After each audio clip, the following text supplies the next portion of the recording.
My name's Brad Whiting. I've been a private detective now for 7 years or thereabouts. You lose count after a while.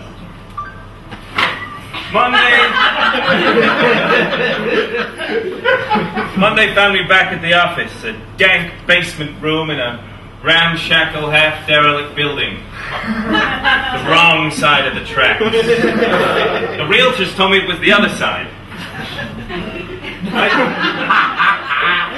I'd spent the weekend trying to catch this bootlegger responsible for the disappearance of a recent shipment of John Roche's new ladies' nightwear collection. He'd given me the slip.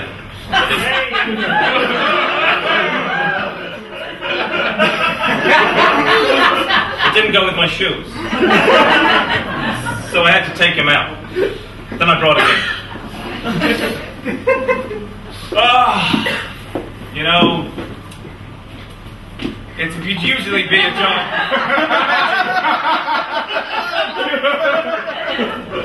You can imagine a theft like that's usually the job for the police, but corruption runs deep in this city, sometimes all the way to the top. The only things you can trust are yourself, your gun, and me. So I can only trust myself and my guns.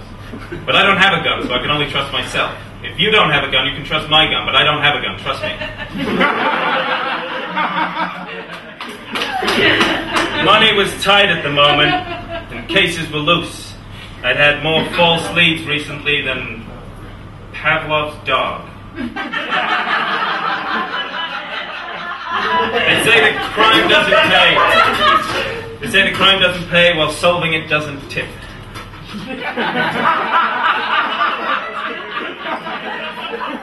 I'd had this tip recently that some broad was making her way through the private dicks of the area trying to stick this charge on her husband.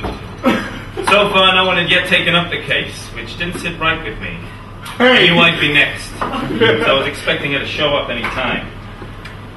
I'd be lying if I said I hadn't thought of giving up this crazy racket 1,000,000 times, but it seems like every time you're about to hang up the hat and coat, that one last time.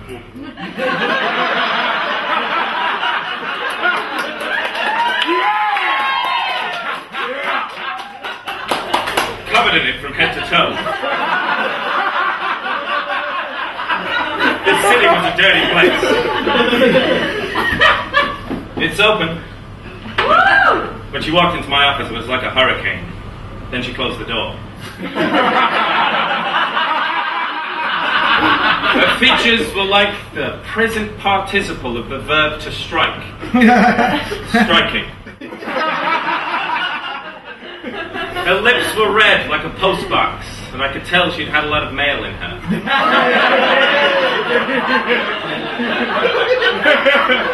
She was a knockout from a delicate feet up to her smouldering eyes. Above that, her hair was a bit of a state, so I made sure to focus on her chest. Please, call me Sheila. Sheila Blige. I see the reputation precedes me.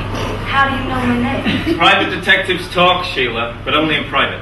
I don't need to explain why I'm here. Humor me. A man goes in a pub. I've heard it.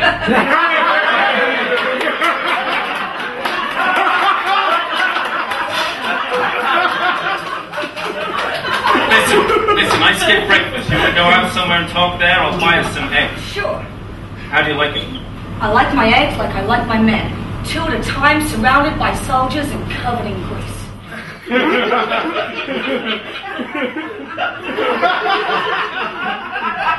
I like mine over easy. Your name? No, my eggs. I like my men grilled in a room with no windows, a single lamp pointed at their face, burning the truth right out of them. If you're trying to turn me on, it's not working. If I had a pencil for every time I'd heard that.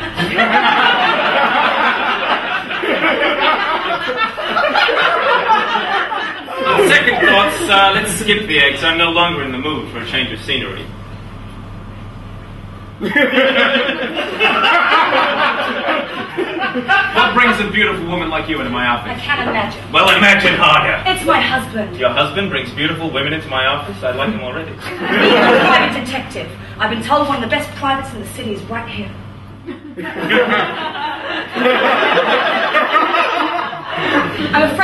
is in danger. My husband's the mayor. He's got eyes everywhere. Everyone else in the city is too scared to help me. Oh, God, please say you will. Mayor Blythe. Oh, thank you. I hadn't planned on falling in love that day. I mean, who does that? There's a big election coming up. Are you surprised?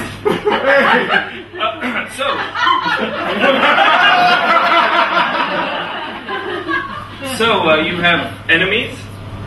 I like to have a clean out every now and then. It's not. Everywhere I go at the moment, I feel like I'm constantly being followed or watched. I become so paranoid, I became in disguise. I mean, maybe I'm going crazy just as hearing this Angel being killed. What did you say? I realized I hadn't listened to anything she'd said. A man called Angelo Sacrificabile has been murdered recently. I knew him. He was my lover.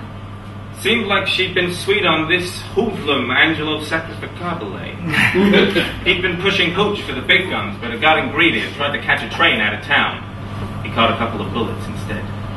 Wait, you think Angelo's murder was because of you? I'm sure of it. I mean, my husband knows we're numerous love affairs, but this time it was different. I've never seen him so jealous.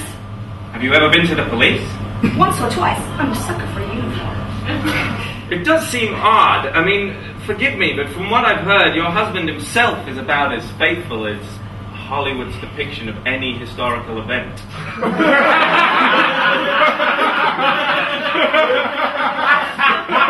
I'm not stupid.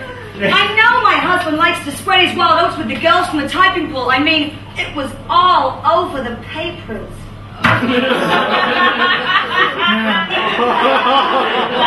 Angelo wasn't just another toy boy, was he? No. He got me involved in the conspiracy to have my husband lose the election to make way for the mob's guy.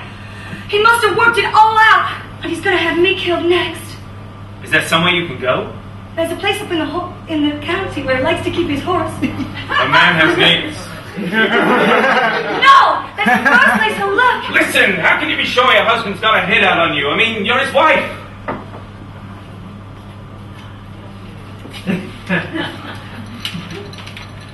There's a price on your head. Yes.